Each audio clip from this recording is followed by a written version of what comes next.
Greetings cunts and welcome to an all-new exciting episode of the ChockaBlocka show. There's a couple of things to talk about today, so let's just get on with it.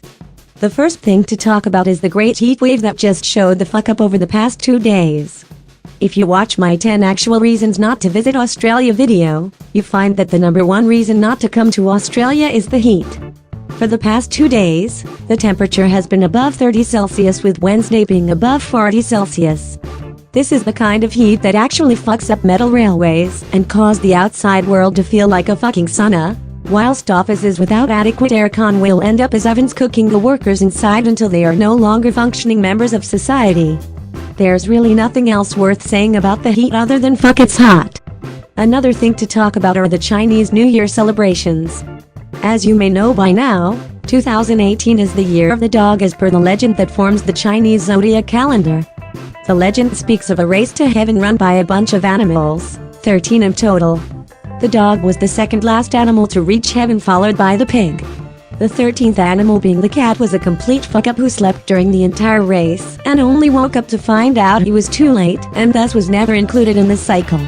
Even though Australia is a primarily English-speaking country like a lot of Western nations, there are still a fuck ton of us ching-chong China cunts running around in here in the Sydney metropolitan area. There's so many of us that there are several Chinese and Asian hubs to choose from if you want to experience Chinese New Year celebrations.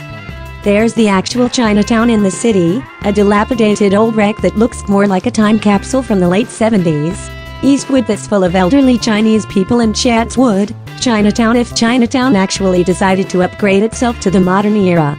I personally prefer Chatswood over the other two simply because I can breathe and not feel like I'm back in the shit half of Guangzhou, where the air is filled to the brim with sewage and crumbling buildings.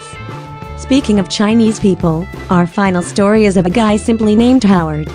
This fucking legend is a guy who showed up in the South Korean Olympics to cheer on the United Korean team. He looks very much like the leader of North Korea. Little Rocket Man. I mean Kim Jong-un.